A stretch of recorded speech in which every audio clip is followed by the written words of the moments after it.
for warm and vintage. Any of those sound better? Well, hello, you all sons of bitches. It's Jaffe. We will be starting in just a second. Test. Right now, we have good Sir Alex Plox playing Quake Zone Rumble. Test. I'll be back in 1 sec. Okay, this is a test of bass boost. Okay. This is a test for bass boost, and this is a test now for warm and vintage. Any of those sound better? Lord have mercy, I'm about to bust. Test. Test.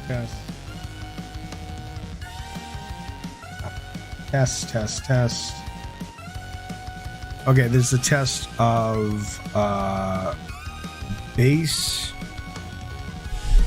boost. Okay. This is a test for bass boost, and this is a test now for warm and vintage. How dare you? It is normal, man. Just innocent, man.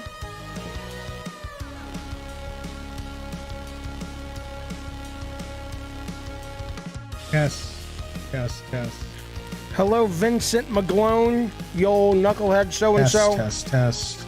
Riddlin's kicking in, boys. Okay, this is a test. Gonna be a good one. You shut your goddamn whore mouth. Everybody Bass hates you, and I'm glad your husband died. He probably killed Boost. himself. Okay. This is a test for bass boost, and this is a test now for warm and vintage. Any of those I can't help but be racist. It's true. better? Be turtle, baby. Okay. Test. Go suck a big fucking dick. Test.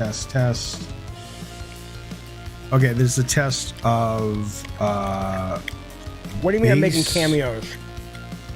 Please don't boost. fucking tell me there's Okay. This is a test for bass repeated boost, and test this is a subjects. test What are now you talking for, about? God, I don't know warm what you're and talking vintage. about. Any of those sound better?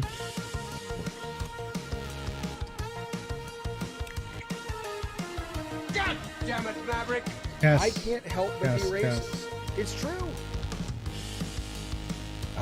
That's a huge Test. Okay, this is a test of It's repeating test. What's repeating test? bass Fuck. boost. I'll Okay. stop in a second. This is a test for bass boost, and this is a Maybe. test Oh, I know now what it is. for one. How's that? Is that better?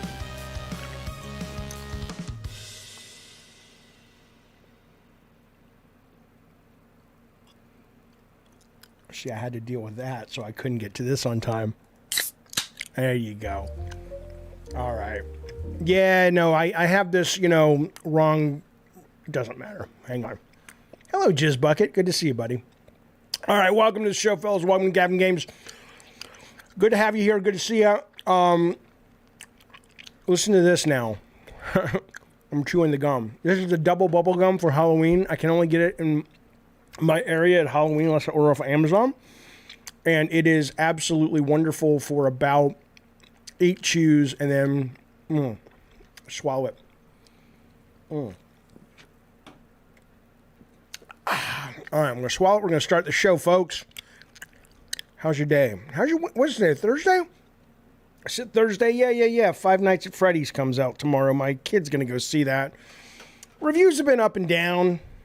On that motion picture show. I don't expect much from it. I'm sorry, is me eating annoying? I know it's annoying. Here's what you have to understand. When you tell me it's annoying, I'm a child. So I do it more. There's nothing I'm bragging about. It's childish. But when you tell me that you listen to me, and if you're listening on headphones, that this kind of stuff sounds awful. Oh my God. Well, is it free on streaming? Five Nights at Freddy's? I don't think so. I do not think so. Taylor Swift says Admiral doesn't eat during a concert. Well, Taylor Swift performs her concert to paying fans. Bitch, I don't see you with the membership sticker by your name.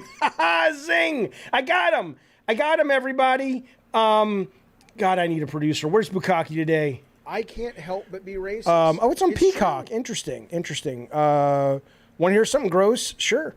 Serve says, one time I bought a pack of baseball cards from 87 and forgot the gum was old and ate it when I opened the pack. Yeah, how was it? All right, fellas, good to see everybody. Appreciate you being here. There's not tons of news today. This is one of those things where I'm trying to be more consistent, but sometimes, what are you going to talk about? But there are a couple things. We'll talk about the Xbox leadership. We'll talk about the Connie Booth stuff going on a little bit. I had a reporter reach out to me and say, hey man, can we chat about that? And I'm like, absolutely, let's do it. And I was like, hey, come on my stream. So I'll be checking my email from time to time because I'm like, let's just fucking you do your call to me on the stream, right? And I haven't heard back from him, but that would be a lot of fun. Also, so you know, we are probably going to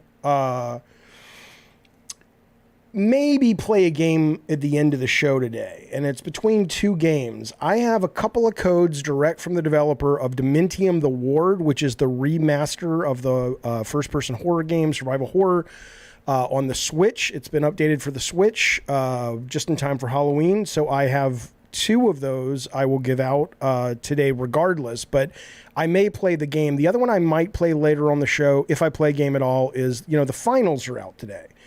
And this is the one that has all the crazy destruction of the environments and whatnot. And it's really interesting. I went to 9 Lives. Yes, this is pre-recorded. I went to PlayStation, the store, to download it. And it had already been given only 3-star reviews. So I don't know if people have already played it today. And it's just people are like, oh, God, this is terrible. I heard the closed beta was actually pretty good, but maybe this one's not, or maybe people were just taking the piss over on PlayStation. But this game looks delicious, beautiful looking game, insane destruction, but maybe that's all it's got going for it. I don't know. So maybe we'll find that out later today as well. But I wanted to kick this off. What do you mean they fucked up canceling that, Ravnos? What are you talking about? What did they cancel? They didn't cancel this fucking game, did they? This is coming out. This is a free-to-play thing, right? Oh, no. Oh, you mean the other game. You mean Hyenas. I don't think they fucked up canceling that. I played a couple of their betas or alphas or whatever. They were not a good game. It was well-made, but it was not a very compelling take on the extraction battle royale thing. It was kind of boring. I had no real interest in it after a couple of minutes. So before we're going to talk Alan Wake, absolutely. But I do want to let you guys know. So last night, I got some more information on, that's pretty good. Admiral says if the finals is in beta, it should be called the semifinals. True. Last night, I got some more information on kind of what happened with the Connie Booth thing. And I guess now it is being reported. Totillo was the official guy to break the news. He got word from Sony. And you know what pissed me off? Not Totillo. Him and I had beef in the past, but I think we've kind of buried enough of the hatchet that I dig the guy. I dig the guy. He's one of the few people who I consider and actually has some journalistic integrity. But I had all these people on these forums shitting on me because of the Connie Booth thing, and one of the things, like, well, it's not that. It's that you put some information behind a paywall, and I really didn't. You're not owed content. I wanted to do something for the members. I wasn't, and I made it clear that content was like, hey, there's this story that is probably going to come out tomorrow. Here's kind of a heads up, but I'm not going to go into details until it officially gets broken. And that's something I think, look, I'm not trying to, fuck people over. I'm like, look, members pay money. They're regulars. I want to, I want to reward them for them rewarding me. It seems like that's kind of what you're supposed to do when you have memberships. That you need to give them something to make them happy they're members. So to all you forum dwellers, go fuck yourselves, all right? Jaffe, you're the only one bothering to cover it, says Magnum. I mean, I'm not a journalist, you know. I don't want to be a journalist. I'm not covering it like I've got some kind of, you know, it's just, I have a great deal of affection for Connie. And of course, the minute I say that, people on NeoGaf were like, dude, I wonder if he fucked her. Yeah, that's exactly what it is. The only way you can have affection for a woman is it's got to be a sexual thing. Absolutely. Absolutely. That's exactly right. No, I just think she's wonderful.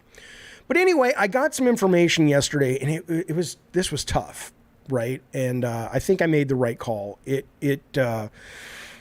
you know, it was so juicy because it gets to the real heart of Shawn Layden. I'm teasing. You're not going to know what it is, so don't get all pissy at me because I can't share it with you because it's coming from one source who I totally trust. Longtime Sony person, still at Sony, and he reached out to me and shared the Jim Ryan exit, the Shawn Layden exit, which we'll talk about Shawn later in the show. He made some news today. The Jim Ryan, what he thinks of Jim Ryan, how it affected Connie Booth. Like, I got all that.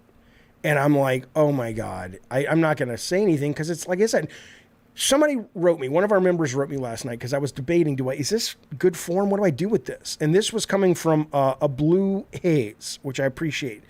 He tweeted me this last night, or he commented last night. He says, you have to think about what harm would it do to Sony. I don't really care about companies or those involved. That's what I care about. If it were not true, it's not good, in my opinion, to potentially destroy a reputation, whether it be a person or a company off a rumor based on one person's account. And then when he typed that, I was like, yeah, that makes a lot of sense. If what I talked about with Connie was facts. It was just this thing happened. But now this is getting into kind of some personal, this is how this person is, this is how this person is. And unless that's a factualized, concretized bit of data, you could really, that's not nice. So I chose not to worry about it. Okay. Reddit called me a clout chaser. I don't even know what that means. Do I want to have a fun, entertaining, successful channel? Yeah. Do I make thumbnails in order to entice people to watch? Yep. But that's just called marketing, you fucking morons. I'm so tired of some of these little fucks. Let's move on, shall we? Oh, the one thing I'll say, I'm going to close it out on this. I don't want to bang this drum too much. You guys know where I come from on this. But I do want to say that one thing that came out of all this was, again, these people just post shit. David Jaffe says Herman Hulst pushed for PlayStation's Japanese closure. No, he didn't. I didn't say that. What I said was he was happy about it. He agreed with it. That's all I said. I didn't say he pushed for it. I didn't say he created it. I didn't say he behind the scenes pulled the political levers to make it happen. So just fuck off, you fucking idiots. All right, Alan Wake. Hey, first off though, hang on. I was excited because I was going to offer our newest member a piece of candy, but my kids took my candy.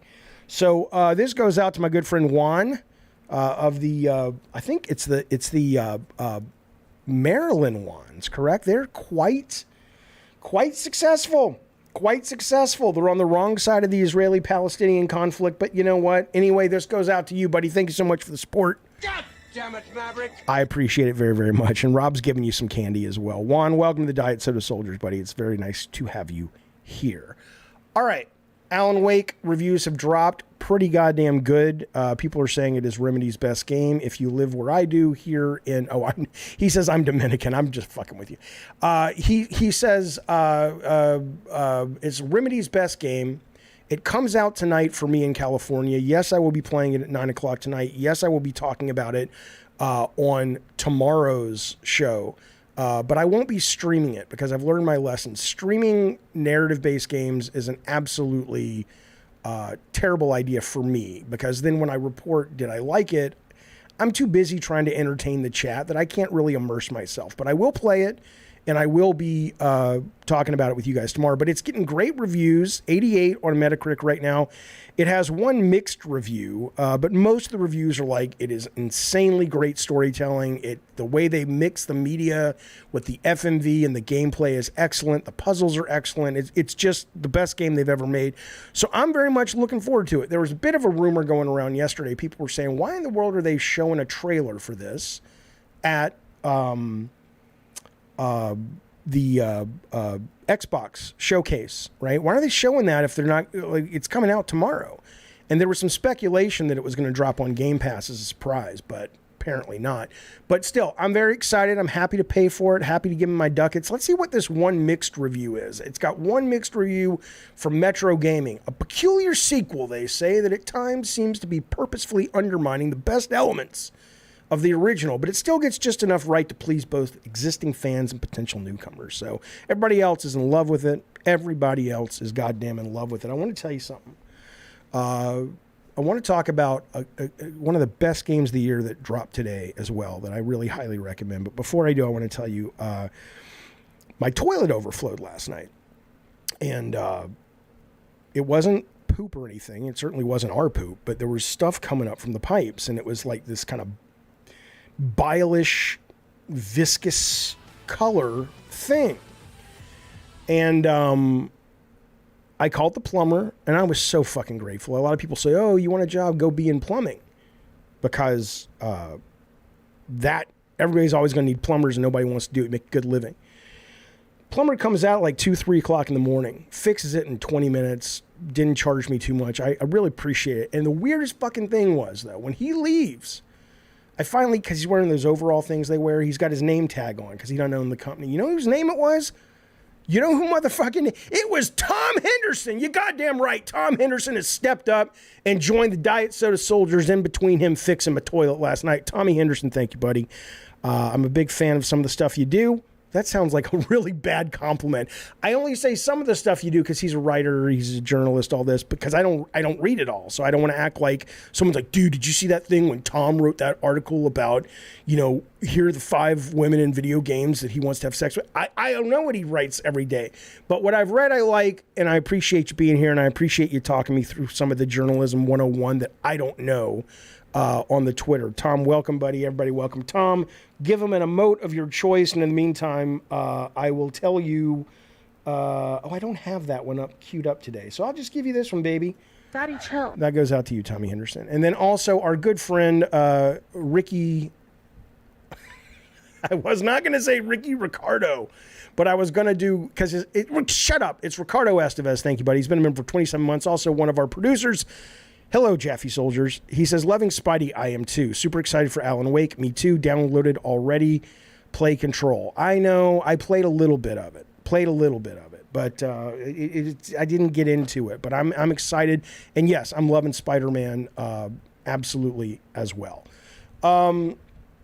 Okay. David, the ponies overflow in your toilet, says Pedoza. Yeah, well, maybe. Yeah, the plumber's very serious about his job. Serve says Alan Wake 2 blows Spidey out of the city. Maybe. Liza P is the true game of the year, says Magnum. I played the demo. I loved it. People say it's wonderful. I don't think I'll... Seems too hard, though. Tommy Henderson says, people always take tweets as negative, hateful thing, but yeah, glad you didn't see it like that. No, I don't take tweets that way. Very, very grateful that you were able to step up and offer me some information and some insight into that world. I do brag about beating the demo of Lies of P because I was stunned, Addy Pie, that I could do it. I had absolutely no assumption that I was going to be able to beat that game. But it was so good that I stuck with it. And I did beat it, but I've only heard since then, like I heard Gene Park talking about it, saying it's wonderful. I think it was one of the Last Stand Media guys, it might have been Dustin, saying they finished it, but my God, it was one of the hardest things they've played. I can't put my brain into that at this point. Thank you, Void the Void. Good to see you, buddy. Okay, I do have a bidet. I just installed a bidet. Cosmic Bandito says, what's that big drinking fountain in the bathroom? and it's a bidet. It is. If you don't use a bidet, I've said this before, you're a fucking heathen and you should die. Because you're basically walking around with fecal particles all over your butthole and you act like you're clean as a whistle. You're not. You're not.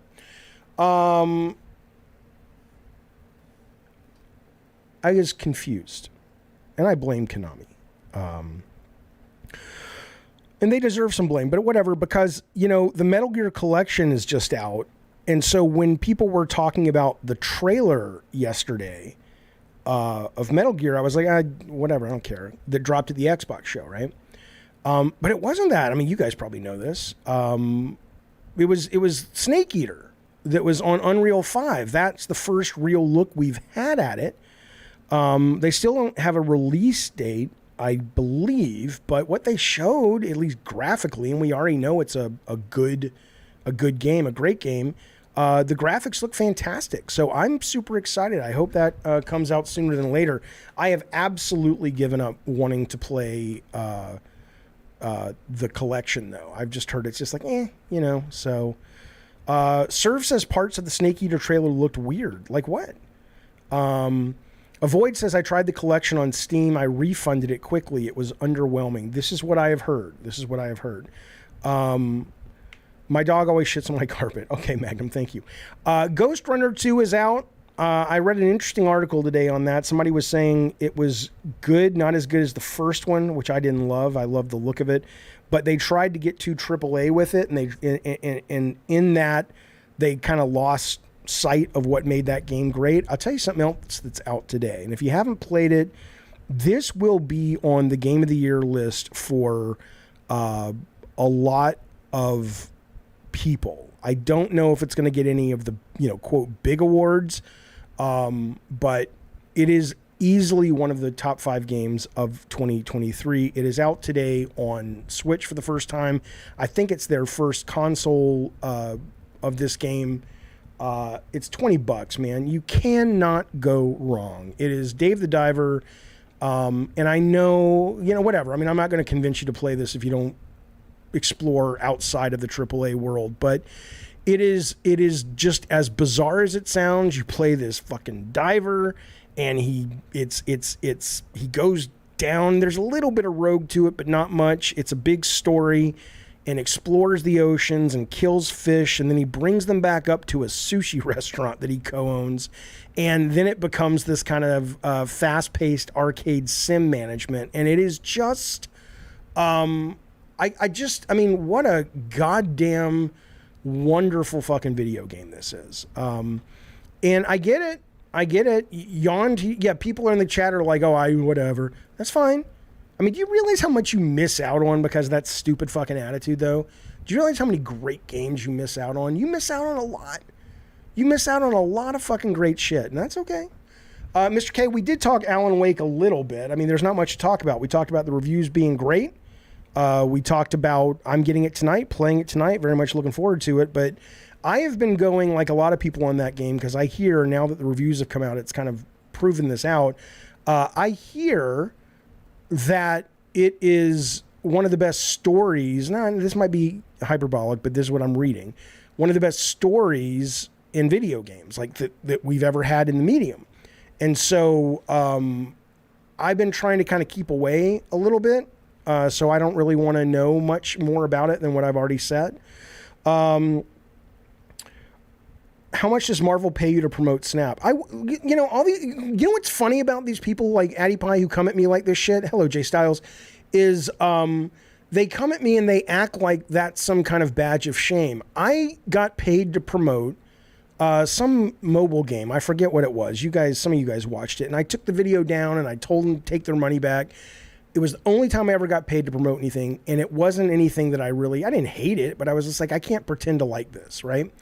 But you want to fucking, they want to pay me to promote Dave the Diver? I'll do it. You want to pay me to promote Marvel Snap or Game Pass? I'll fucking do it in a heartbeat because I love those games. So fuck you. Wouldn't you take money to promote something that you adore? Why would you not? Ron Slusher says, Scuba Steve. I remember Scuba Steve. What was that? Not Adam Sessler movie, Adam Sandler movie. oh my God, what was it? Big Daddy? Was Scuba Steve Big Daddy? Rob says, get us free snap cards. I'd love to, although it kind of takes away the fun of earning them yourself. I'll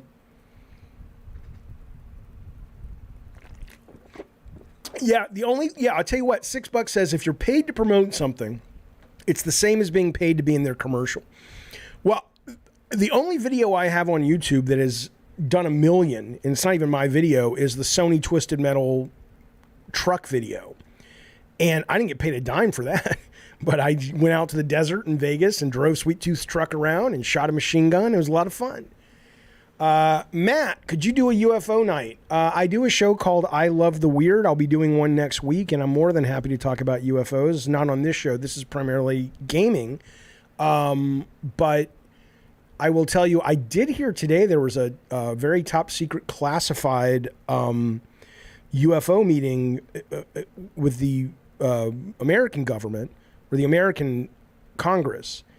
And I want to say, and maybe you can fill me in on this, I want to say that somebody either leaked or they officially let out a quote that said, I mean, they got to the quick of this one. They said, we're not saying it's extraterrestrial or foreign or domestic. We don't fucking know. But the takeaway is we have never seen propulsion like this. And they are kind of confirming that this kind of 0 to 300 with no visual means of acceleration is the real deal. So, I'm in. I'll talk about it in depth on that show coming up. I love that stuff. Timmy Dog, thank you so much for the super chat. He says, Jaffe, keep up the good work. It's nice seeing your platform growing. I like that. It's nice when it grows, but it's nice when it grows out of integrity. I'm really struggling with that. I'm struggling to find, things that I'm really passionate to talk about. And when I don't have them, I don't know what to do. But, I'll figure it out. But I appreciate that, and I appreciate the very generous super chat. Thank you, sir. Okay, let's move on. Let's talk about this little news story. I don't have a problem with this. But I get this is just a little quick inside baseball from Skyrim and Bethesda. Skyrim, this is coming from PC Gamer. Skyrim's retired lead designer says anything other than the Bethesda usual has to be approved by Todd Howard. How dare you? He doesn't believe it's true, but unfortunately this guy says it's true.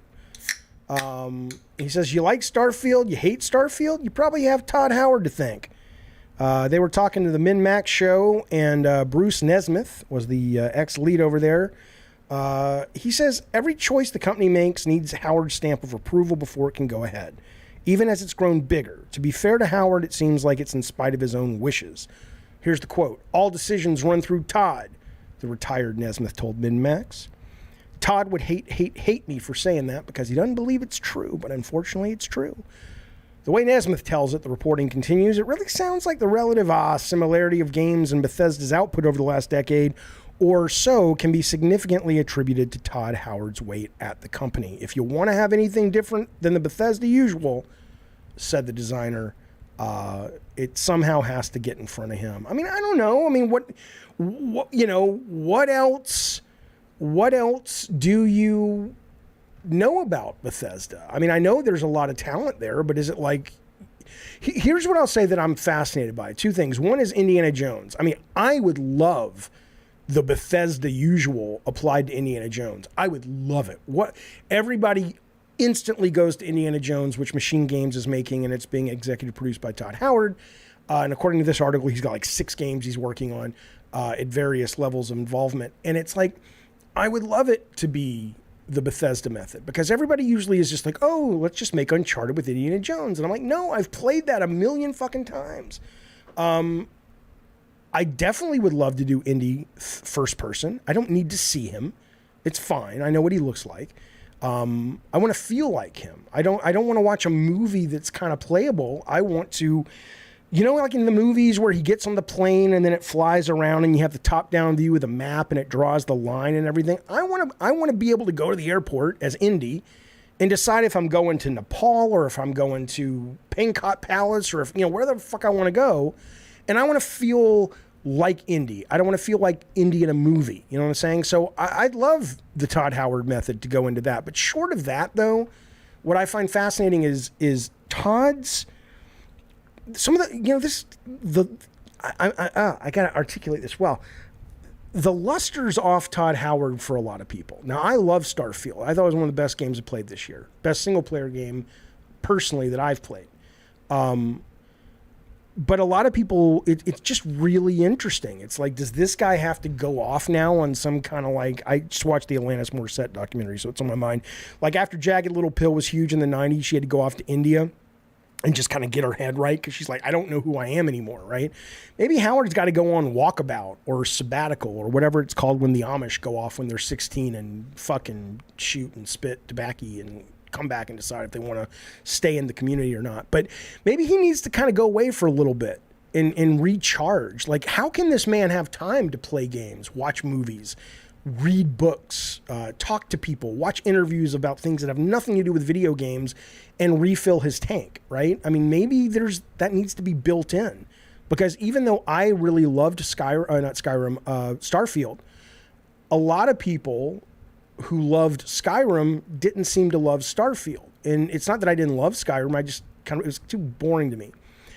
So maybe there's a valid concern there, that either they need to bring in fresh blood or Todd needs to go refill the tank. I feel like the reviews for Starfield got the Metacritic score below 90 did it because they didn't want to be nominated at the Game Awards. That's the bad guy in the chat talking. I don't know about that. I mean, you really think people do reviews because they're worried about... look, if you are influential enough that your review can affect whether or not a game is at the Game Awards, then you're probably one of the people that are brought in to vote at the Game Awards. I see Bukaki drive by. Here he is. Is he in? Bukaki, you want to jump on the show? Let me see what he's saying. Hang on. I wound up going to the gym. Oh, what a fucking baby. And I'm getting ready for work. I'll go to the gym earlier. Fuck you, you fucking child. You fucking... Okay, no worries. I'll talk to you when you get back. Okay. Somebody in the chat, I think it's Gundam, says that the finals client for PS5, the beta that's out today, had startup crashes. Though they have been resolved, and that is why the low star reviews on PlayStation. Okay. Prediction says $6. Todd Howard is going to get tired of Xbox management and go off and make his own studio like Kojima. He might. I mean, it was really interesting to see, was it Mikami from, what's that place called? Tango Gameworks, who was like, I'm retiring. And like 3 months later, not really. I just had to wait for my exclusive contract to run out with Xbox. So, and let's turn our gaze, my friends, to the Xbox, shall we? Because I'll tell you what, I mean, they had a big management shakeup today. I know you guys have seen that. Shakeup's not even the right word, because it's not like a lot of people got fired. I don't even know if anybody got fired. It was more about promotions. And they put Sarah Bond in charge of... She's like the head of Xbox now, which I think makes sense. I think I have no beef with her. I mean, I don't know her. I don't know what she's involved with, but it doesn't seem whenever these stories come out that you can lay the blame of a lot of this stuff at her feet. So I'm cool. I got no issues. But then they also, God, what is... I don't know. Again, Matt Booty. Okay. Then Matt Booty is now president of Xbox, which means ZeniMax Bethesda is now reporting into him. And they actually are saying that, this should help with, issues like Redfall, because Xbox will have more of its, influence over those studios that before were just kind of running on their own.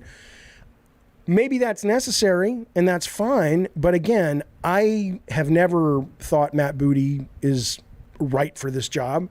What do I know? For all I know, there's shit going on behind the scenes there where Matt Booty, for the last 8 years, has been going to Phil Spencer every fucking day and calling him on weekends and going, dude, let me fix this. And maybe for some reason he just wasn't able to because of corporate politics.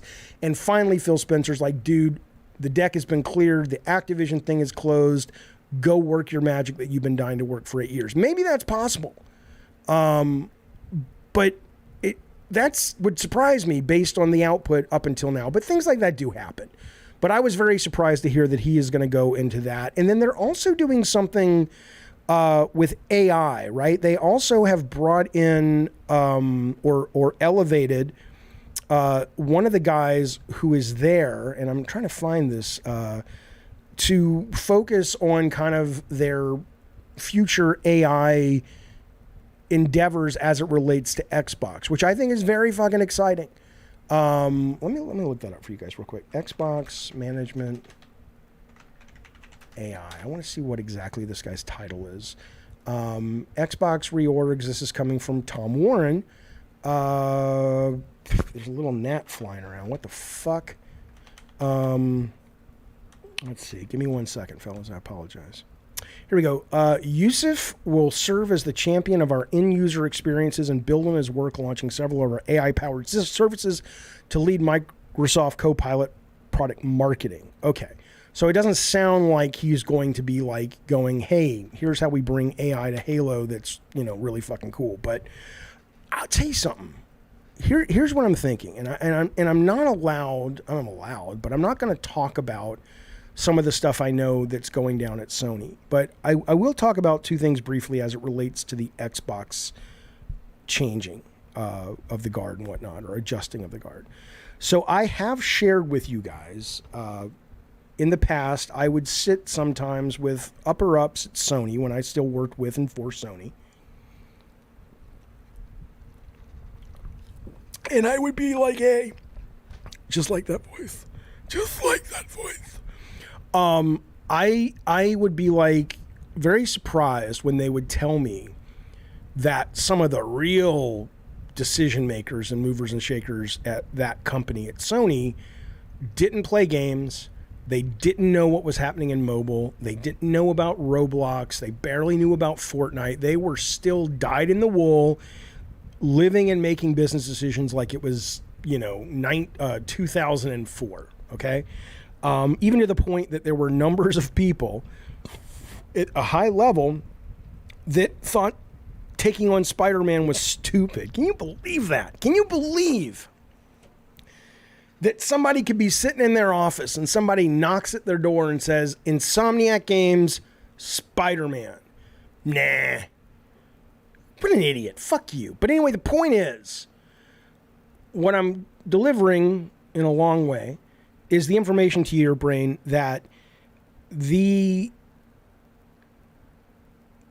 are powers that be within Sony that affect PlayStation that really are not aware of where gaming is going and where it is and what the zeitgeist is right now. And they're making decisions. The one thing I will say for Xbox, and I have a lot of, respect for what they're doing at Xbox, you guys know that, is they seem like they are really on the edge. I don't mean like they're on the edge, like they're two guys in the garage making a fucking, AI chat robot that walks around and shit. I mean, they're like, they are not only, they know where the market is, they know where the gamers are, and they also know where the edge is, and they're actually contributing in some ways of pushing the edge forward. Doesn't mean their games are better than Sony's, not right now for the most part. Their first party output has not been great.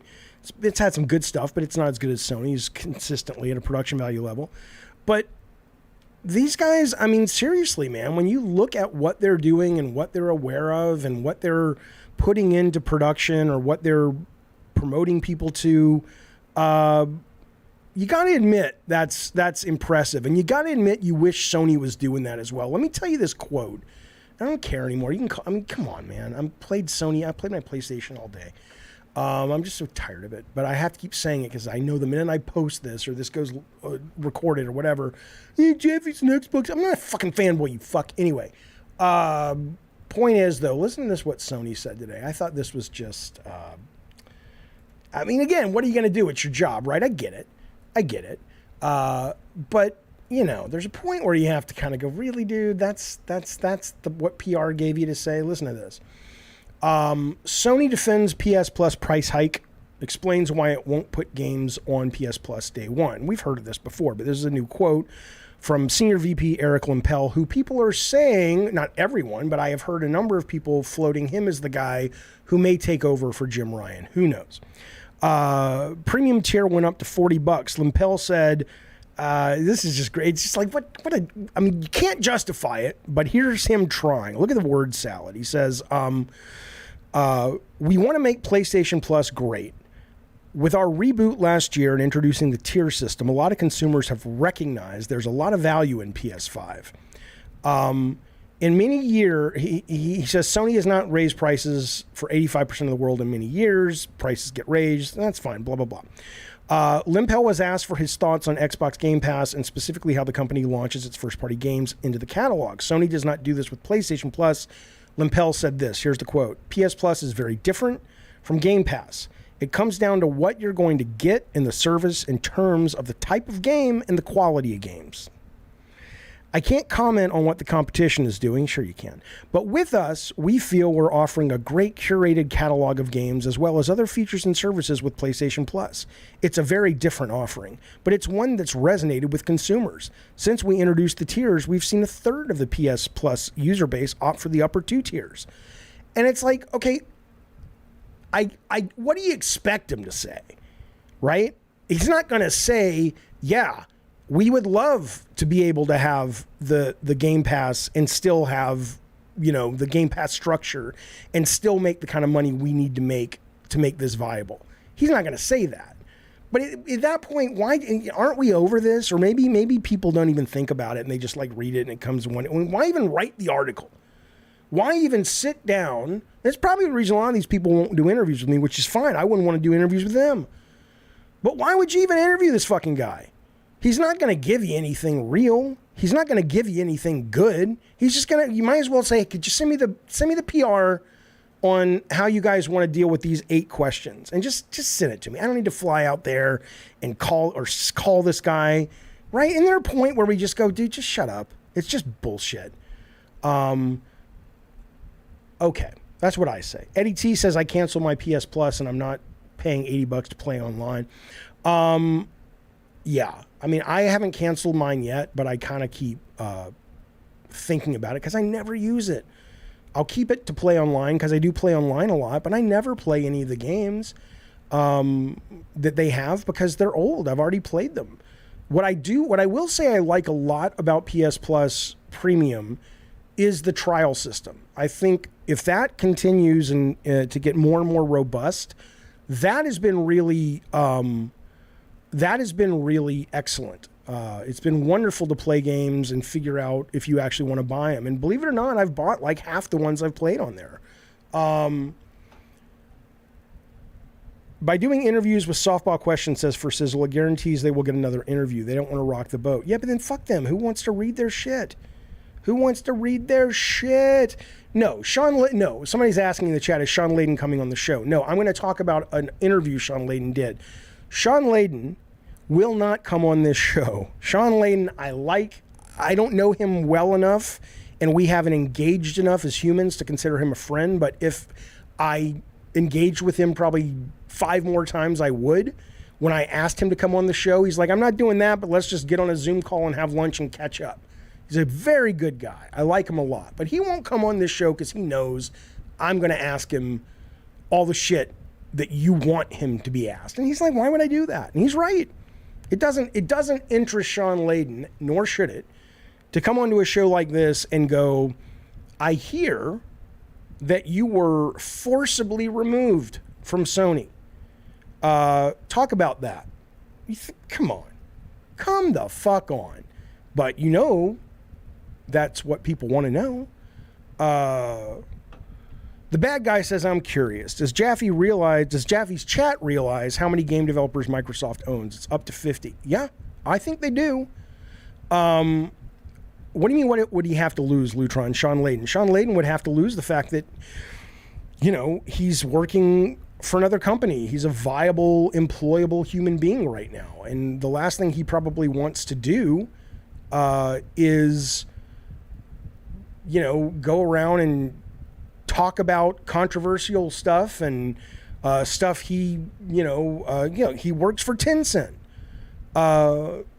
You think I'm not going to ask him about the potential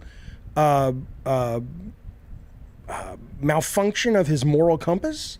Or, I mean, I'm not saying I'm right. I won't attack that question like I know what I'm talking about, but I'll say, explain that to me. I had an offer. If I was talking to Shawn, I'd say, I had an offer, a very lucrative offer to work with Tencent, or at least it looked like it was heading that way. But I turned them down. And I don't have anywhere near as much money as Shawn Layden has.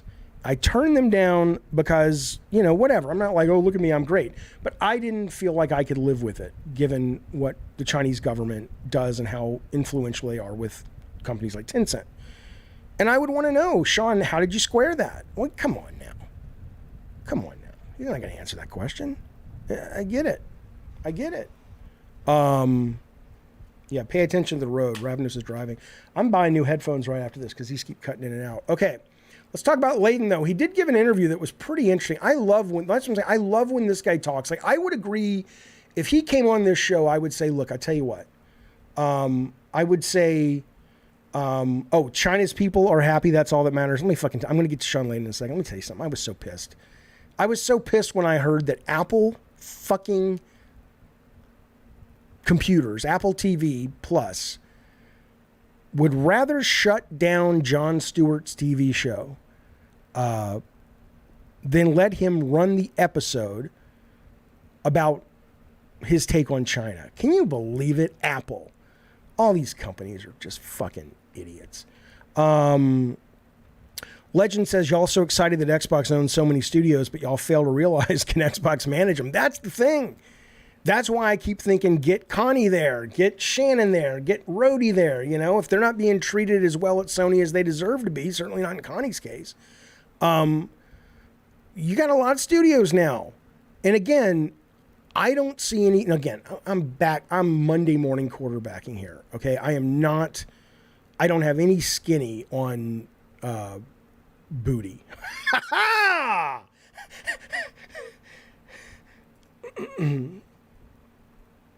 My view of the world is different because I'm a white guy.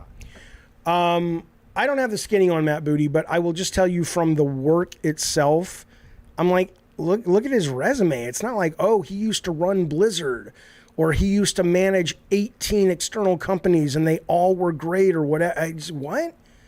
Why is this your go-to guy? Is it just feels like he's the only guy I know? I don't know. But it's kind of crazy. Frank Blasey says, why would Apple TV have a problem with Jon Stewart's take on China? I have a lot of nice China in my cabinet. Fuck you, you motherfucker. I read that whole thing. You know how many listeners we just lost? He's like, oh, he's going to talk about China. Fuck you, son of a bitch. Okay. Let us move on to the Shawn Layden thing, though. I want to find it. Where did I put it? Here we go. I'm seeing this. I think he did an interview with a podcast, LAN parties via Kotaku. I'm reading it off Video Games Chronicle, which is my favorite website. Okay.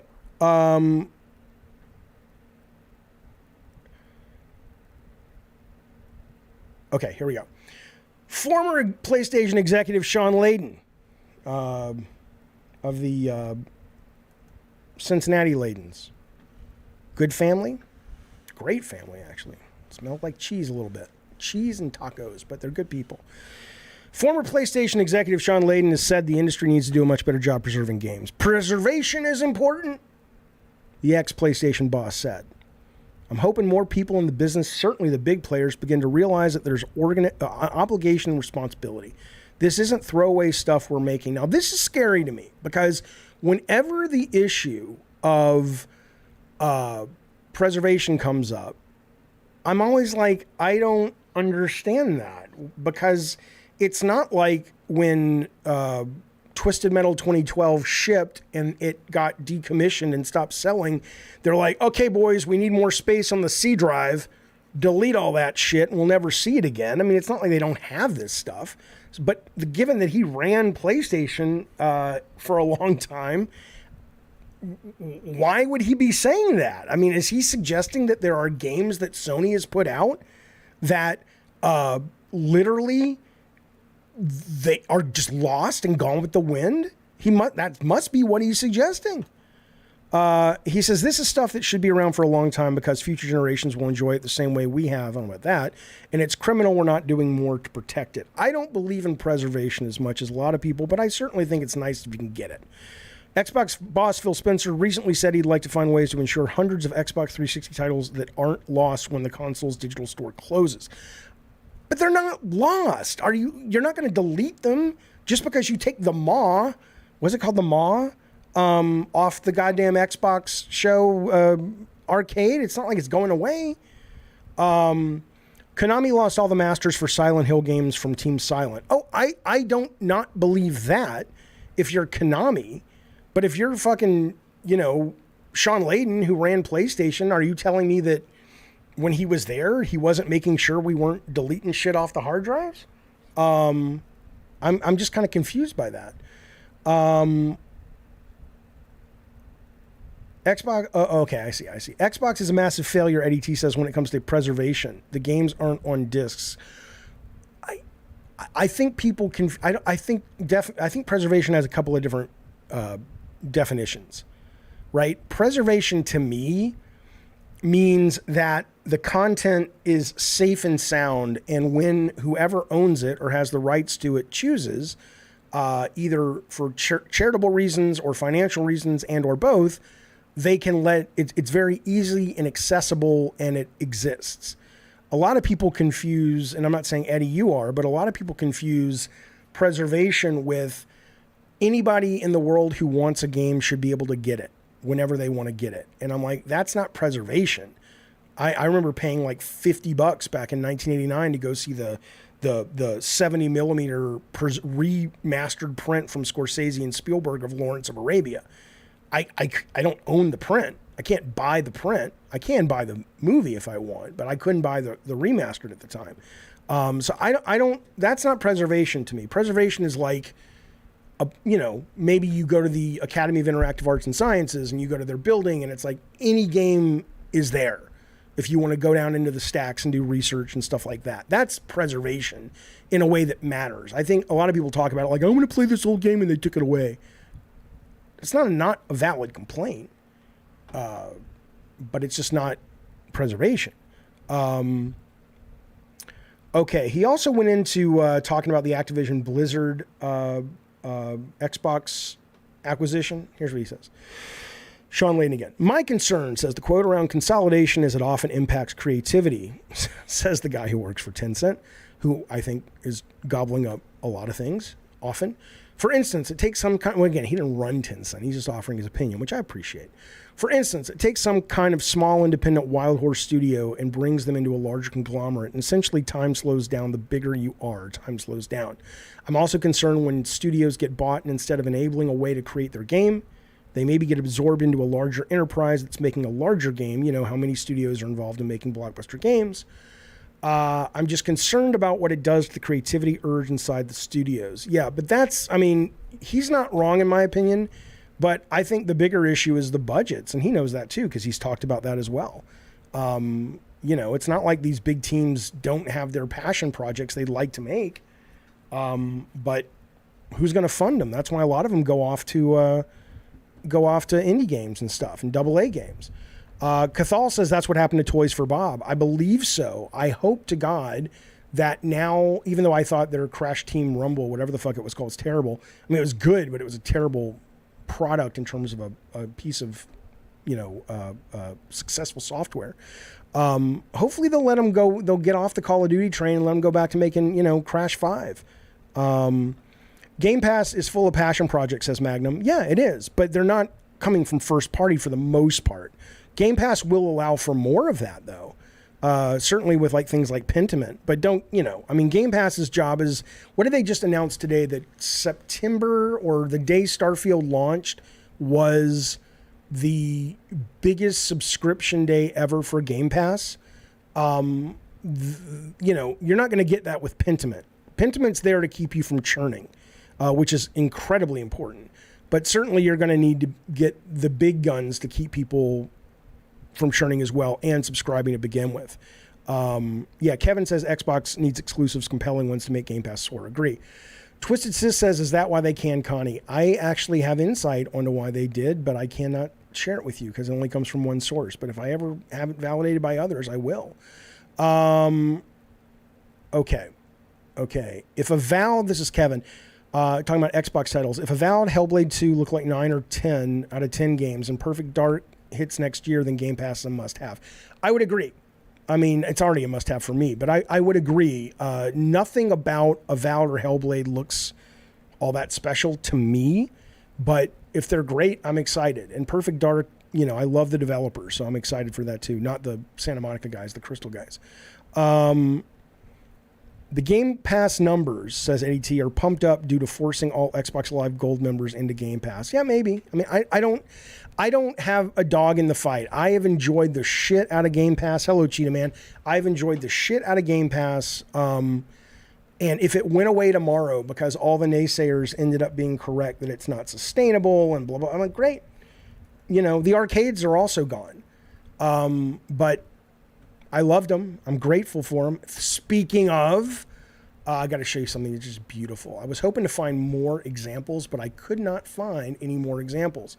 There is a great arcade in Pasadena, aka Pasadena. Hang on. Called Retro Neon Arcade. And I only just last night found out they do this, but every Halloween, they've got like 60 games in there. Every Halloween, they hire artists to go and basically redesign the marquee and the side art on all their cabinets, right? So look at the only one that I could find online. Let me get my, why is this showing you the art this way? Hang on. Let me fix it. The only one I could find online is Burger Time. But I've seen some in other places. But you got to look at this. It's just fucking beautiful. Right? I mean, look at that fucking gorgeous thing. Because that's obviously custom. That's you're never going to see that on any other Burger Time, right? And they've done that with Tron, and they've done that with all these other games. And I just, you know, yeah, the arcades are never coming back. I get it, but I can still miss them. And I don't know how much is a token these days, says Matty D. This is if you go there and I think you spend $15 for an hour, everything's free to play, or you can spend $25 for an all-day pass. I'll just show it to you. It's really cool. It's very, very cool. I'll show you. You'll see more of these Halloween games. Neon Retro. It's in Pasadena. Let me see. They have an Instagram that will show you some of these arcade games that have been Halloweenized. Come on now, where are you at? Here you go. Okay, here you go. This is the Neon Retro Arcade in Pasadena. And here you go. They did Qbert. Look at this. Hang on. Why is this screen so off? Let me fix that for you guys. Un momento. Okay, check it out. God damn it, Maverick. All right, it's Instagram, so it's a weird thing. But look at this fucking thing. Right? So they got it. Look at the Donkey Kong one. Instagram's terrible. You can't rewind. You just have to go back to the beginning of the whole video. I'll pause it when I can. $25 for an all-day pass. Yeah. So look at this. Wait, is it the wrong one? Sorry, fellas. Instagram's a nightmare. Okay. Here we go. Can you see it? Yep. See the Donkey Kong one? That's horror. Qbert. Look what they did to Qbert, man. Then there's the Burger Time. Tetris had the Dig. Look at Dig Dug. Come on now. Miss Pac-Man. Come on now. I mean, the games are the same, but the art is, I just love it. I just fucking love it, man. Kevin, you're right next to Pasadena. You should go there. You should fucking go there, man. Dead Space Remasters on Game Pass right now. It is. That's a great fucking game. I saw a game today on PS Store called Deep Space, and it was weird because I haven't seen games do this. It was basically, you know how back in the video store days, and even now to some extent on streaming, you'll have a big movie like Titanic or Transformers, and then somebody like Roger Corman will basically make, you know, transmutors, and the box will look like just as expensive as the movie, but it was shot for like 6 quarters and a pack of gum over the weekend. I have a feeling that's what Deep Space is, because it looks like it wants to be Dead Space, and it looks like it wants to confuse people. But because it's only like $12 or something, but I may buy it because I'm like, I got to see what this is. It looks terrible. Okay, listen to this. This is what the bad guy says. I don't think people realize when all these Activision Blizzard games start dropping in Game Pass, it's over for Sony. I don't think it's over for... Okay, here's what I'll tell you about that. And this is me talking around information I have, but this is not sourced and do not... This is... It's the same shit. I don't want to go into it again. It's the same shit I've been saying, right? It's basically... So I was actually talking to some of the guys on... what are they called? Is it Iron Legends? What are those guys called? Great podcast. Cogs on it. I might be going on it this Sunday. The Iron Lords. I was talking to those guys on their show yesterday, and it's like Xbox has its own set of challenges, but Sony's challenge right now is they're going, hey, the games as service thing might work here or there. I mean, you got to, it'll work if you can make it work, but who knows? Maybe Marathon will work, and maybe the Guerrilla game, if they are making a shooter, will work and not like a multiplayer Horizon, whatever. But that's lightning in a bottle, and their big expensive games are getting so expensive that the profit isn't really making sense anymore.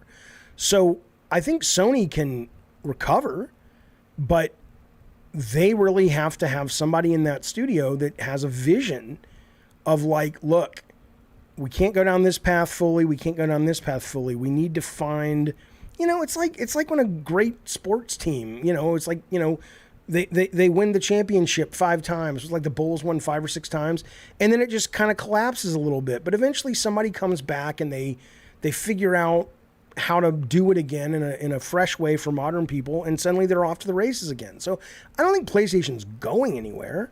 I just think that right now they are sailing into waters that are not very friendly to the kinds of games that have made them as successful and big as they are.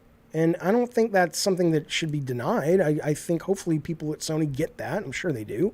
And they're trying to figure out, okay, well, what do we do now? How do we fix this?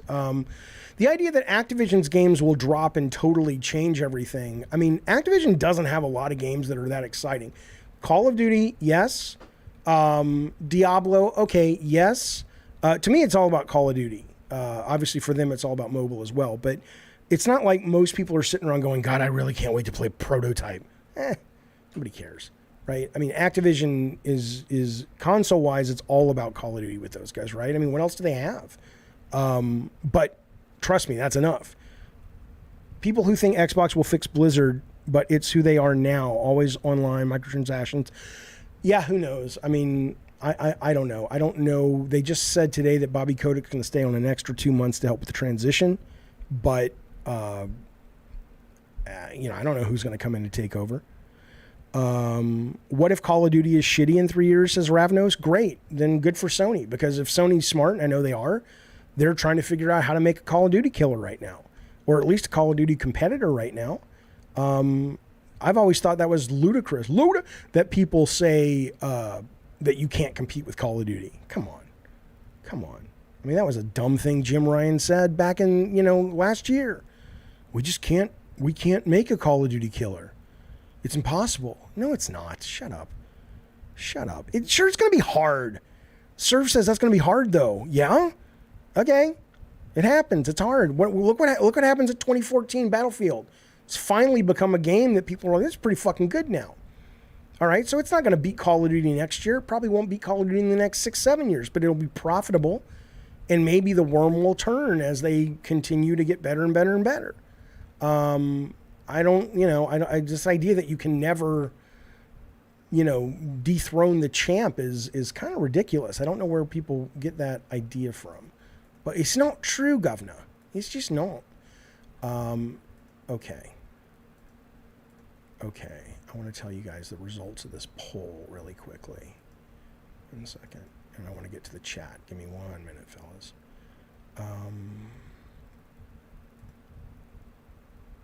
So Sony's excited because they are saying that this Christmas will be the first time that they are fully stocked in stores.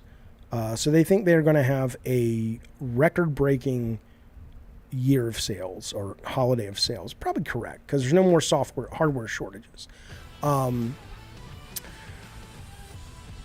Say it's fully stocked in stores, and obviously Spider-Man, man. To have Spider-Man 2 out there right now, and this, I mean, it's gonna be insane. I don't know. When it comes to Xbox consoles, I just, you know, I as exciting as it is as a future for having the Activision games or Call of Duty or whatever, and getting all these new studios, eventually putting games out right now. If you don't own one of these new gen consoles, I don't know. I asked the Twitter folks today because I was curious, because on one hand, it's like Sony has the best exclusives, but Xbox has the best value, in my opinion. And I don't know, right? I don't know what I would do if I could only afford one of these, and which one would you buy, right? So here's what I said. I asked this to Twitter today. I said, if you had no current gen console and no PC, and you were absolutely 100% getting a console as a gift for the holidays, which one would you want? Switch I put on there to be fair, but it came in at 6.5% because obviously, you know, there's like a new one, blah, blah, blah. Okay, so the Xbox Series X got 34%. The PlayStation 5 got 60%. So, I mean, you know, I do think that's probably higher for the Xbox than it would have been, but, you know, I don't really know. I don't know if Xbox is thinking, because some people in the chat were saying that Game Pass is stagnating. I don't think that's true. What I understand is on console, it's kind of flattening out, but that's probably is easily fixable once they start getting bigger games more consistently. But on PC, it's not. Apparently, it's growing on PC. And, you know, so let's say the next 3 years we don't have new hardware from Xbox or PlayStation other than the refresh. Are they actually thinking that they're going to get more people streaming via the cloud that don't need the Xbox by then? Or are they going, our time will come and we genuinely are going to make Xbox Series X competitive in about 2 years or 1 year, and we're still going to be in the console business? Because as much as they talk about the cloud, which I love, and as much as they talk about PC with Game Pass, which I have and I love, it still seems most of the people who play the kind of games they're making are on the console, right? Isn't that right? Or am I missing something? Okay. Let me get these very generous super chats. I appreciate it. Eddie Jordan. I don't know why I said his name that way, because I'm having a stroke. He says, hey, thank you for being a member for 25 months, buddy. I appreciate it. He says, in my opinion, PlayStation has one IP that is perfect for games as a service, and that is making a Spider-Verse game. Anyways, when's the next movie night, old man? Well, the next movie night, we're doing a Halloween special Saturday for members. We might do it for everybody. I'll probably just do it for members. I don't know yet. But it's not a movie so much as we're just going to watch really creepy, fucked up clips that I have found and members have found.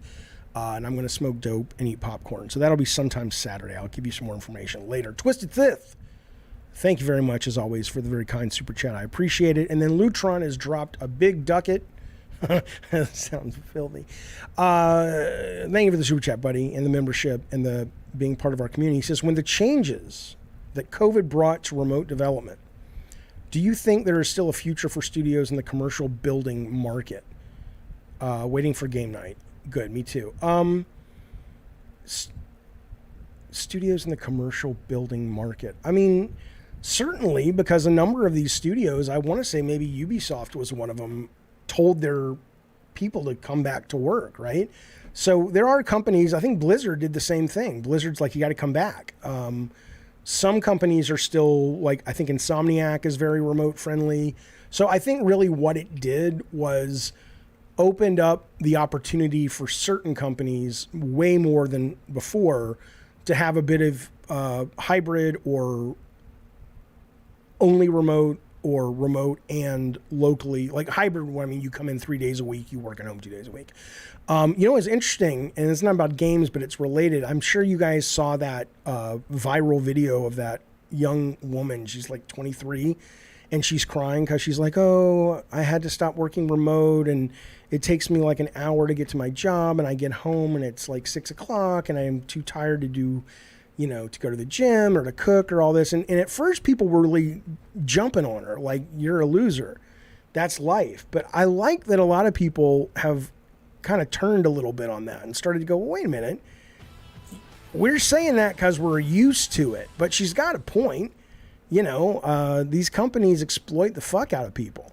And she's not used to it. And so in a lot of ways, when you really listen to her, she's like, yeah, what she's describing is horrible. Why should that have to be the way work is? So I really thought it was an interesting, if you've seen it, video that's kind of making the rounds right now. So I haven't met a single person who liked Starfield, says Fupy, or if they said they liked it, they turned out to be trolls. I loved Starfield, so you've met me.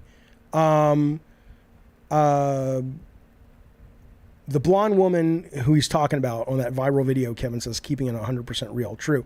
Frank Blasey, member for 34 months. Thank you, sir. He says, do you feel the way Days Gone sold was a driving factor as to why Sony is less willing to take chances on new IPs? Sony has been playing it safe since. Well, I don't know if that's entirely true, because they did do, I didn't Days Gone and Ghost of Tsushima kind of hit around the same time. But you're right. I mean, look, I think maybe what Days Gone showed them was, and I really liked Days Gone, so I'm not like one of these haters. I really liked it, but to be fair, I didn't come to it until it was on PS5, where it had a lot of the bugs worked out, blah, blah, blah. So I don't know what it was like on launch day.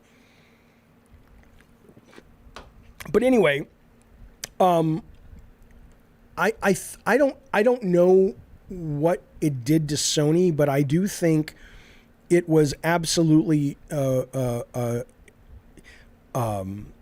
meaningful representation of the fact that even if you sell 8 million copies of a game, that still, given how big the budgets are now, isn't viable to move ahead with. I'm not saying they were right or wrong to make the decision they made, but if you sell, think about that. I mean, I know times change, money changes, blah, blah, blah. I mean, I remember when I first started at PlayStation, we were like, I asked my boss, because I didn't know. I said, what is a hit? Like, what do we need to sell with Twisted Metal for us to all be happy? And he said, man, if we could sell 100,000. Because back in the day, you know, you sold 100,000 of a cart, like SNES and all that shit, and you were in the money.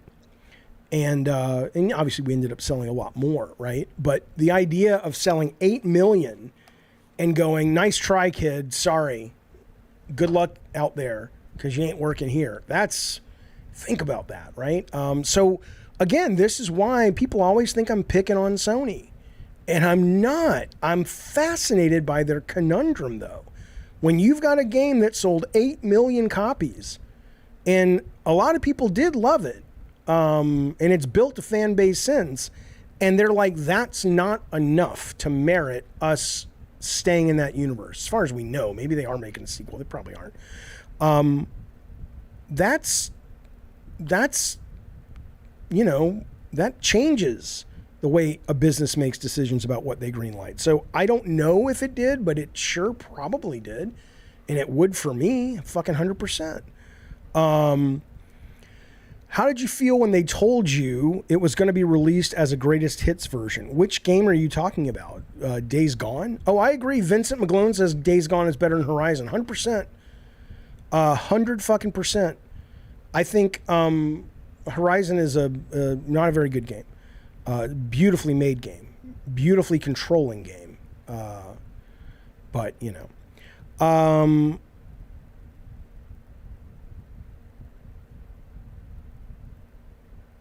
Xbox needs one Xbox, that's the thing. Kevin Sal says Xbox needs one non-sword and fantasy game next year.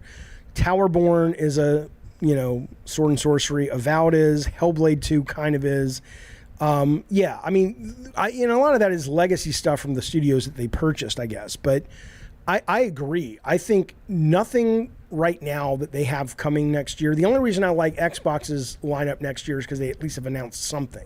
Sony has announced nothing. Other than Helldivers.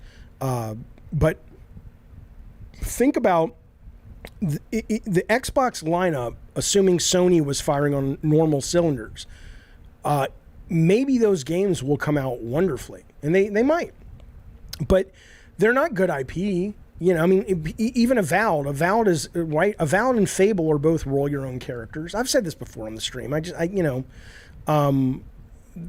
They need to hire, whether it's one or two people.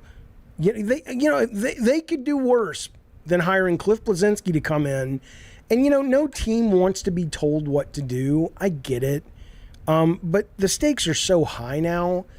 That either hiring Cliff as a creative executive or just to be there to massage the IPs and shit. I saw a tweet from Cliff today, Scrapper, his comic about this dog and his sidekick dog in the future. He just had a really good meeting with the streaming service. That might become a TV show. Gears was a fantastic intellectual property. He knows that world, and I'm not saying he's the only one, but I do agree with you, though, that if you look at their output, Xbox has consistently been poor at really coming up with great, beloved intellectual properties, and that's a hole they absolutely need to fill. And I don't know why they haven't yet. Maybe they will soon. If you're a Sony employee, Alex S., would you be scared of being fired? I was always scared of being fired or laid off, but right now, that's a great question. I would be, I wouldn't be scared, but if I was hanging out with my wife and going, is this the time to put a deposit down and a down payment on a house? I'd go, let's give it 6 months. Because I do think things, I could be wrong. I don't want to be this guy, the sky is falling. I don't know if it is. I'm just going off things people that are smarter than me and more in the weeds than me are saying. Like a Shawn Layden. It's like, look, how they can't keep doing what they're doing. So if you're one of these, artists or effects guys or animators or designers on a, one of these big budget games, I don't know what's going to happen when the new Jim Ryan steps in, whoever that is. What's going to get canceled? What's going to get, allowed to continue? But it's like all that other shit you wanted to do. No, we just need I have no idea. Maybe the next guy who takes over is going to be like, look, here's what we're really good at. Cinematic, single player stuff. Let's fucking triple down. Let's get a couple of big names to work with us on writing these IPs, whether, James Cameron, whatever, not as a marquee name, but as actually a contributor. And let's just fucking go for it and roll the dice, because that's what we've built our legacy on. Why are we chasing anything else? Maybe there's validity in that, and maybe that's what the next CEO will say, but we just don't know yet. Ravnos, really? You think Ghost of Tsushima 2 is an idiotic idea? Interesting. I don't. I'm very much looking forward to Ghost of Tsushima 2. Frank says it's crazy how long Media Molecule has been around and have released very little. The thing with Media Molecule is Media Molecule represents Shuhei's, in my opinion, Achilles heel. And I think Shu is worth putting up with his Achilles heel, because when he's firing on all cylinders, he's insanely valuable and wonderful and excellent. But there was always this thing at Sony where I think there was a time when the arty-farty stuff, it made sense to give it the level of support they gave it. But as the budgets have gone up, I think Media Molecule's weakness, is exposed more, which is they made beautiful products. They made artistic products. They made insanely cool products. And I'm not saying their games like Little Big Planet wasn't successful, but it almost seemed like the art came before the commercial value. And I don't know if that's true, but it seems that way. So, because they put out that great game Tearaway on the Vita, and I know the Vita didn't sell a lot to begin with, but again, that was a game that if you bought a Vita, maybe on Nintendo it would have worked, but the audience for the Vita was not looking for this whimsical, G-rated, kumbaya experience. They just weren't, just like they weren't with Puppeteer, which was brilliant. Okay. I agree with you, Cathal. Dream should have been one of the first Sony games to go on the PC. Yeah, oh, I know, and they should have monetized it too. We talked about that recently. All right, here's what we're gonna do, fellas. I was gonna give away some Dementium the Ward codes today, but I'm gonna wait for the playthrough and giveaway. I have 2 of those. I'm excited for this game. I played the original back in the day, but I never really played it for too long. This is a review I read on GameFAQs. It's sitting around a 72 on Metacritic.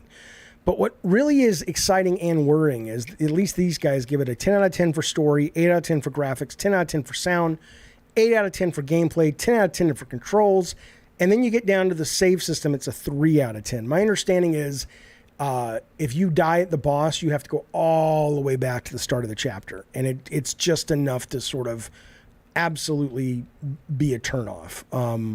So I worry about that. I worry if I'll be able to finish it because of that. But short of that, if you're a hardcore gamer, you might want this. So I'll have 2 codes to give away in the next couple of days on this, and I'll probably play some finals over on our Discord later tonight. But for now, my dearest friends, that has been Gabbin' Games for Thursday, October 26th. So don't forget, Halloween special coming up Saturday. I have been compiling a bunch of free... Let me just show you one. Let me give you a sneak preview. Hang on. I have been going through Twitter and YouTube and TikTok and just finding all these shorts, right? And of just... Because I just some really creepy fucking shit out there. And I'm not saying all of it's real. Any of it's real. But some of it's fucking real. And I just want to show you one of these. And it's going to be all over the place. Some's going to be scary. Some's just going to be fucking weird, right? Let me see. I want to save that one. Oh, I mean, even look at this one. Look at this fucking one. This is the kind of stuff we'll be watching. And, you know, and you can submit them and we'll watch yours and I'll be smoking the pot because I like getting scared when I'm high. Look at this. So this is just apparently mom's sleepwalk. I mean, if you woke up in the middle of the night and you saw your mom just over and over doing that or banging her head into the fucking fridge over and over and over, I would run for the fucking hills. Sleepwalkers terrify the shit out of me. Right? Weird. We'll show a bunch of this kind of stuff. I saw Talk to Me. Oh, let me tell you something, Linda. Talk to Me was great, but people are saying this new movie that comes out Friday on Shudder. What is this fucking thing called? It's like what is that? You guys know what I'm talking about? This Shudder movie that's supposed to be the best, scariest horror movie of the year. You guys know this? Oh, come on. What is this fucking thing called? New movies on Shudder this month. It's about demon possession. Hang on, I'll tell you right now. I'm here. No, not Terrifier. It's from the director of Terrified, though. Yeah, it's Monarch. That's right. VHS 85 is good. I watched half of it, and I really did like it. I really, really did like it. Okay, let me move this ad. Okay, let me show you this thing. Is this it? No, it comes out on Halloween on Friday. Oh, come on, man. Hang on. I follow Uncle Creepy on Instagram, and so he posted about it. He's one of the producers of Terrifier, actually. What does he go by? Does he go by Uncle Creepy or his actual name? He goes by Uncle Creepy. Okay. So he's saying the movie is called... Why is this here? Go away. Oh, the interface on Instagram on the PC is terrible. Go the fuck away. Go away. Oh my God. I fucking hate Instagram with all my heart. Okay. Okay, let's see. It is called... come on, Steve. What the fuck's your... Evil Lurks. Here you go. Evil Lurks. Look at that. When Evil Lurks, from the director of Terrified, people say this thing is absolutely batshit terrifying. So this, I will be watching this for sure. What are you talking about? Why would I be scared of Saudi Arabia? What happened? Cathal says Nuke's top 5 YouTube channel is good for creepy clips. Like I'm saying, show up. You're a member, show up, make suggestions, we'll watch stuff. That's why I like that they're short, because people can make suggestions and it doesn't take forever. All right, let me go to the chat, see if you guys have anything to wrap up with, and then we will say our goodbyes, and I will see you guys on a future stream. Days Gone was too woke? You thought it was woke? Come on now. Salman Rushdie is still alive. He is alive still, and he got attacked recently, but he survived it. I need to know what you mean, Ravnos. What happened? I do want to see this film. It's good, some good reviews. Yeah, it has. Eric says, Jeffy, why do you think Sony's doing all their games with 2 playable protagonists? I think it's because they want to be able to continue their franchises. Well, who are you? You mean like God of War Ragnarok? No, I mean, I think, honestly, you do it because you're looking for the next... Even when I was the designer and the director for all of like a month on God of War 3, I was considering a playable second protagonist, which was this kind of female version of God of War, because it just seemed like it made perfect sense to kind of give it some new juice. Have a good one, Jaffe. Thanks, sir. Come play Mortal Kombat. You will die. You know what? I deleted Mortal Kombat off my PlayStation. I like it. It's great. I have to wonder if Mortal Kombat is actually going to be one of the holiday victims of sales, because it's wonderful. It's cool.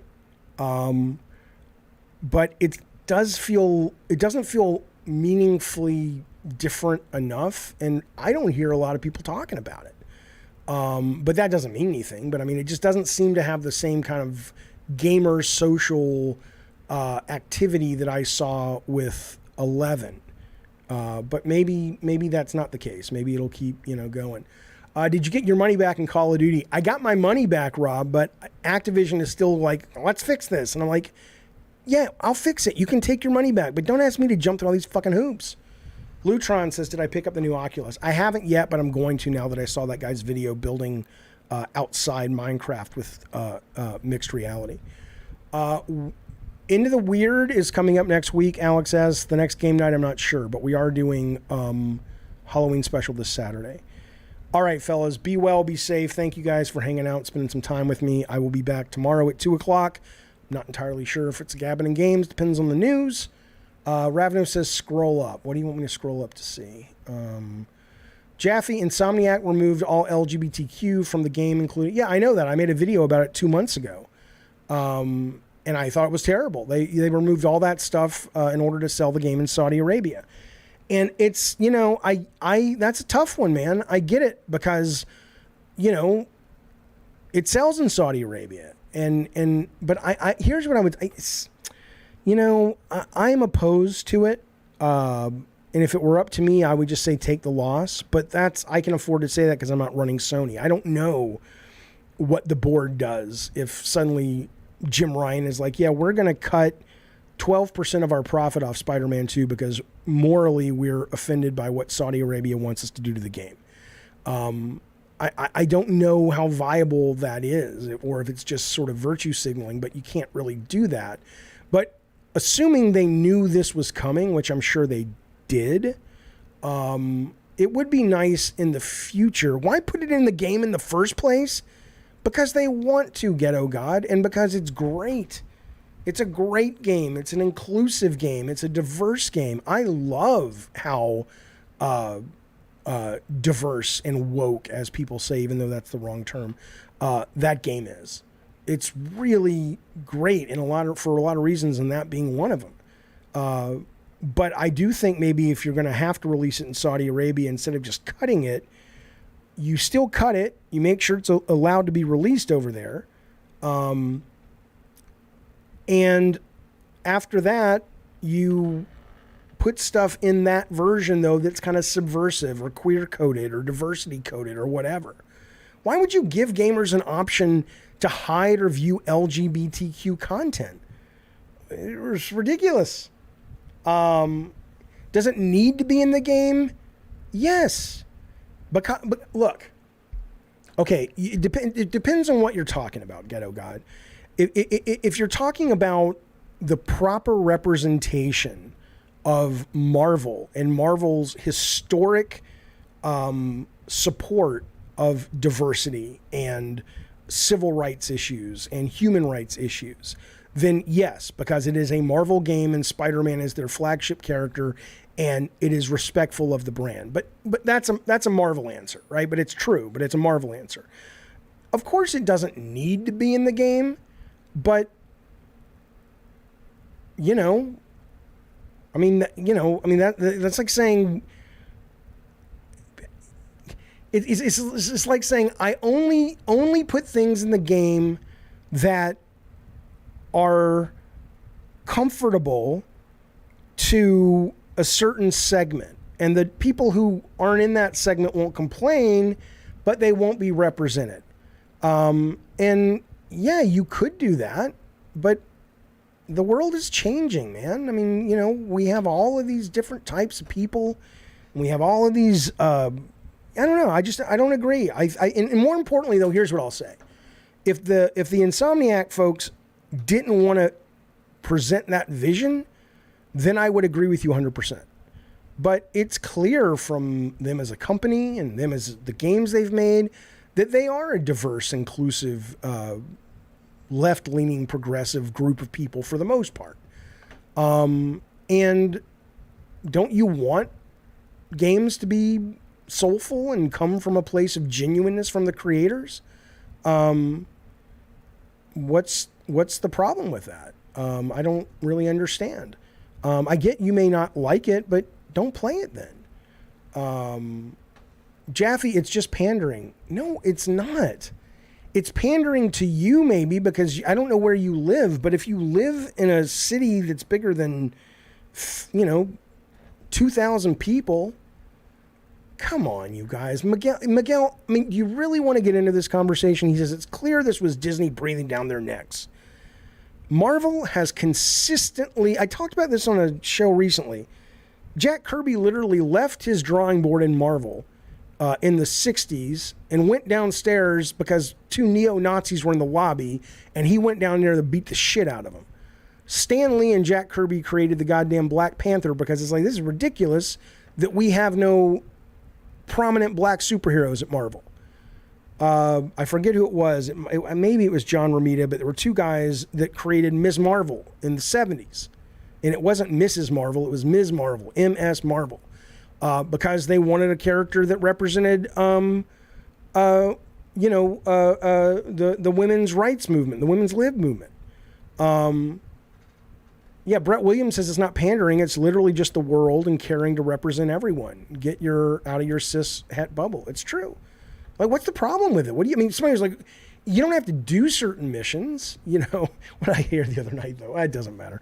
Anyway, the point is, do what you want. Just don't play it. I support that. There's a lot of games out there you can play that doesn't have that level of diversity. Mr. FU says, is there a reason all the fights are like talking and Mephiles the whole time? Every time. What do you mean all the fights? I'm currently fighting a bunch of hunters in the May Foundation while Harry Osborn is trying to finish creating the serum that will cure Doc Connors. And they're talking, but nobody's saying emotional shit. It's like, it's the PG version of I will fucking bash your face in. Anyway. Okay, my tiny human friends. Go suck a big fucking dick. How dare you? I can't help but be racist. I'll be back. It's true. I'll see you guys tomorrow. Maybe I'll be streaming something tonight. Meantime, be well. Yeah, Five Nights at Freddy got a 4, but GameSpot gave it a 7. So who the fuck really knows what's going on with that movie? I guess we will see. Where the fuck is my camera so I can change screens? There it is. All right, fellas. Thanks for hanging out with me. I'll see you soon. Here's Alex Plox once again.